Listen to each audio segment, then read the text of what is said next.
Do do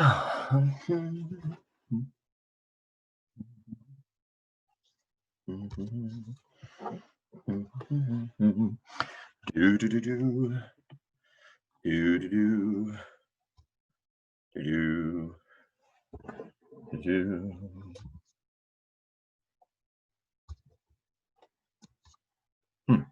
What is it?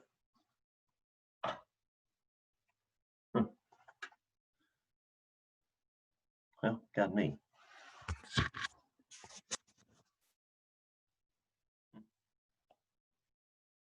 Well.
Yes, I know. I know. Dismiss.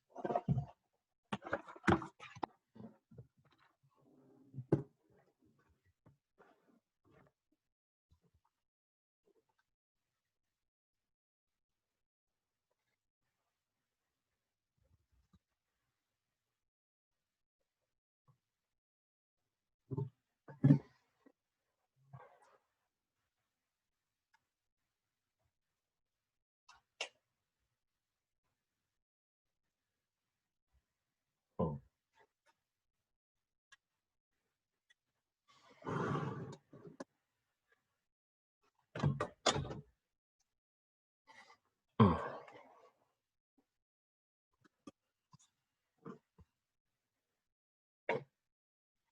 Will be a smoke alarm no matter what. Well, E, where you at?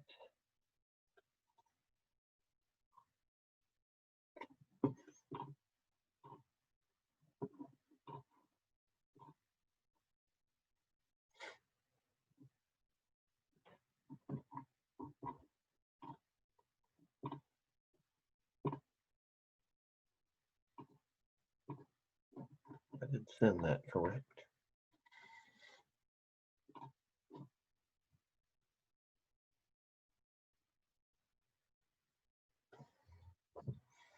Let's see, do I has?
Oh.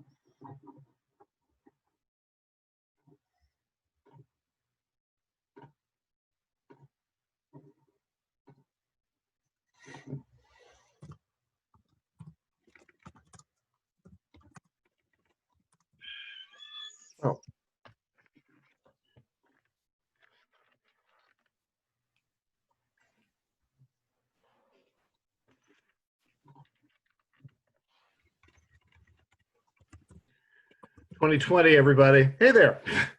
Hi, how are you? Not too bad. How are you? Oh, pretty good, man. Pretty good. How's things going? Other than being confined to quarters for what, 8 months now? Ah, God, man.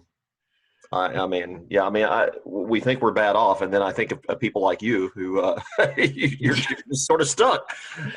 Man, that's Well, but the coffee shop is right down the hall, and so is the bathroom, and the commute is a lot easier in the morning.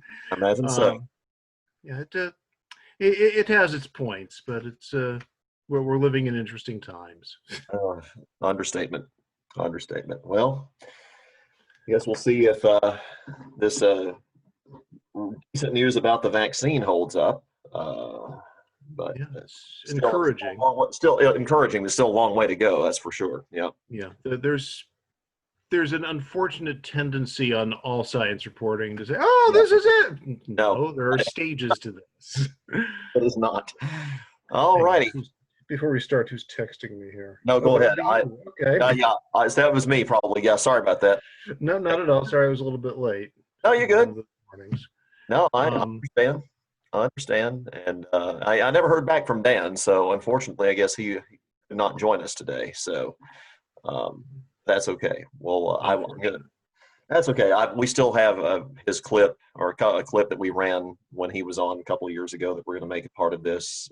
It's just really a nat sound package is all I'm doing, since everybody else has done the regular obit already, and I didn't want to do another one of those. So, but yeah, I did want to include something from you, and if we'll chat for a few minutes, and we might put that part of it on digital only, but I'll take a bite here and make this part of the package too. So that's the only hole I have to fill. My editor is putting everything else together right now. We're just going to slide a clip from this in there once we're done, and we'll be good to go. Sounds like All righty. We are, make sure this is recording. It says, yep, we are recording. And here we go in 3, 2, 1. It's good to talk to our longtime colleague, my longtime colleague for a number of years, and former WRTV insider as well, political insider, State House correspondent for WIBC, Eric Berman. And unfortunately, we're talking about stuff that's not going to make us happy, didn't make us happy over the weekend, the passing of Alex Trebek. And even though you know it's coming, you're still not really ready for it to hit you with someone like Alex. And we'll start with something that I saw in your Facebook post over the weekend. It's like a death in the family. That's true, I think, for all of us, but someone like you, Jeopardy champion, advancing as far as you did in the Tournament of Champions many years ago. We won't say how many years ago. But, appreciate that. But you're part of the Jeopardy family in a unique way. So it really is a death in the family for you. Yeah, it really is a family, and Alex in a way changed all of our lives. I mean, by being on the show, that's one of those things that just sort of follows you around for years, as we're demonstrating here. And what was amazing about Alex, and the people watching from home knew this just as much as the people in the studio, he made you feel at home. He was, as I said in that post, a host in the true sense of the word, not just a game show host. He was a host. He welcomed you onto the stage. He welcomed viewers into that studio, and he made you feel at home. He was warm. He was encouraging. Every so often there'd be one of those things where he calls somebody a loser in the interview, and that goes viral. The reason those went viral is those were the exceptions. He was always a person of grace and professionalism. He was encouraging when you missed a question. He was rooting you on when you got a question right. he left the impression that he wanted all three contestants to win if somehow that were possible. It's hard to imagine now, but thinking back to when you were on the show had been on what, I think 3-4 seasons at that time in its current incarnation. Right. But at the same time, there was no guarantee it was going to be a long-term success. Alex had hosted so many game shows that did not last long, as did most game show hosts back in the 1970s.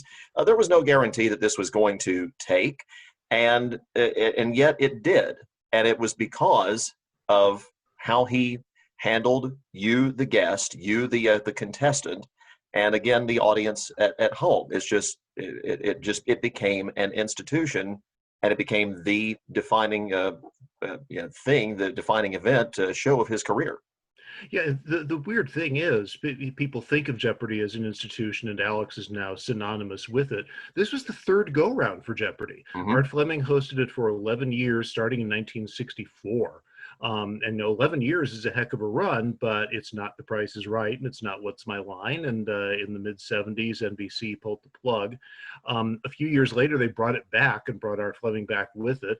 And it was still a great show, and it was very short-lived the second time around.